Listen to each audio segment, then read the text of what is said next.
Right, good afternoon. Welcome back to the Shooting Channel. One of the questions that I've been asked quite a lot over the last few months is, I'm thinking of doing a little bit of game shooting this year. What gun should I use?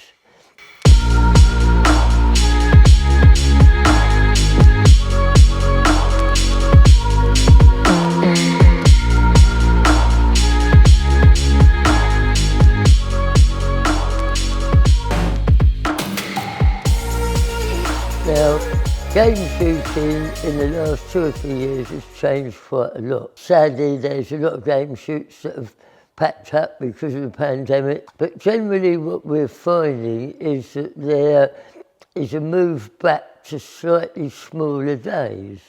So, you shoot clays normally, but you want to be a little bit traditional. And what's happened over the last few years, maybe 5 or 10 years, the popularity of side-by-sides has declined and the popularity of over-and-unders is increased. So a lot of people are buying over-and-under game guns, but there's a lot of people that like to be traditional. So they're saying to me, should I buy a side-by-side, should I buy an over-and-under? If you're going to shoot 2 or 3 days a year, or maybe 4 or 5 days a year, you might find it nice to be traditional. You don't want to spend a fortune on a gun, but you can buy a nice little English box stock or a Spanish side lock for £1,000, £1,500, £2,000.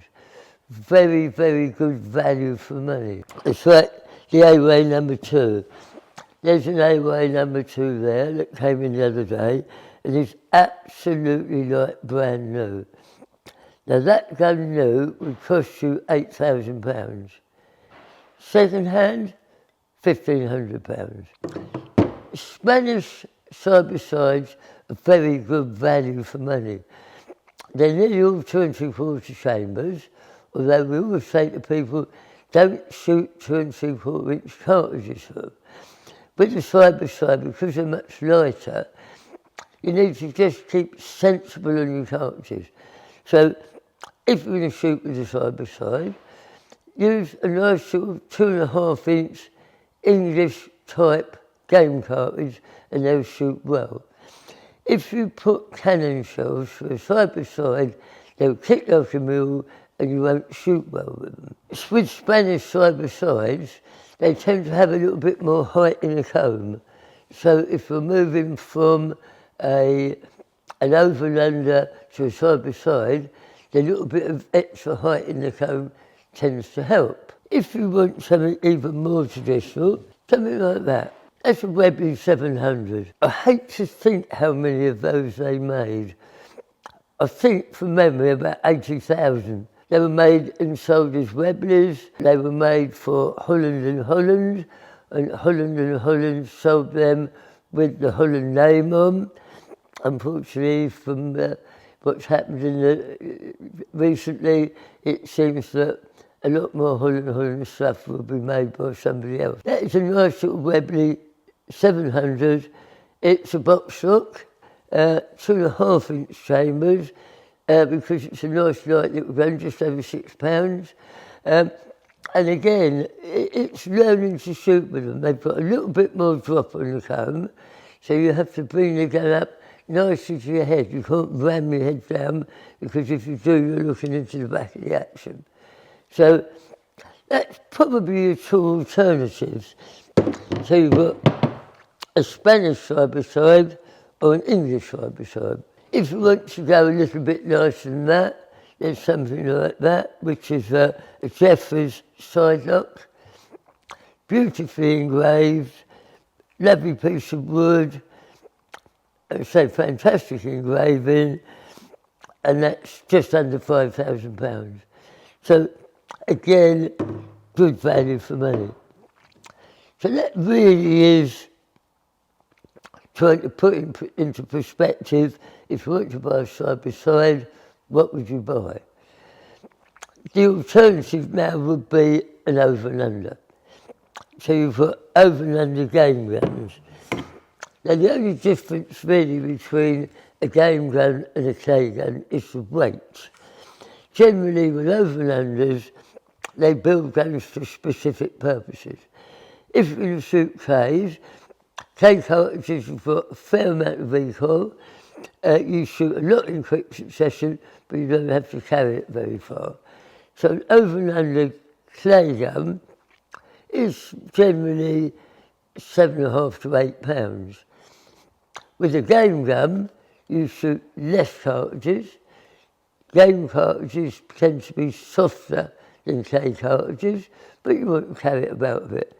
So they make an over and under game gun about £0.5 pound lighter than a clay gun. So if you want to just go from over and under clay gun to over and under game gun, that might be a good way to go. You've got 2 or 3 guns. Again, that's a Browning, that's a Beretta. Both equally good value for money. That's a Beretta 686 game gun, £1,000. So it's a matter really of deciding whether you want to be traditional, whether you want to shoot with an over and under.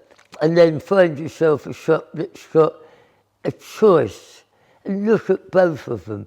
See which one you're happy with, see which one you want to be seen out with.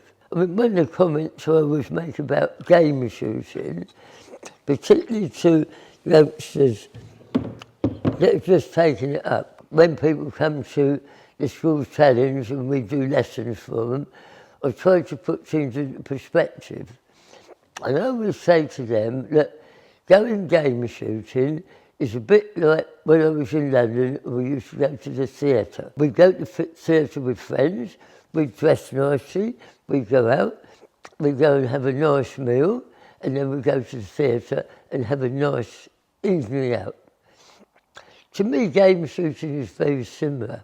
If you go game shooting, you go game shooting generally with a group of people that you know, probably friends. You dress nicely, you go out, you go often to a fabulous estate that you've never been to before, and if you weren't game shooting, you wouldn't be able to get into it. At the end of the day, you have a nice meal, you have a nice day out with friends, and you shoot some pheasants.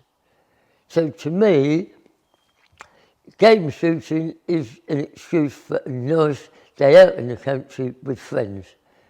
It's not out there to kill hundreds of birds. Again, if that's your psyche, if that's your way of thinking, it might be worth thinking about a side-by-side, because it's traditional. If anybody's got any specific questions, please give me a ring, like and subscribe, and hopefully we'll talk about something different next week.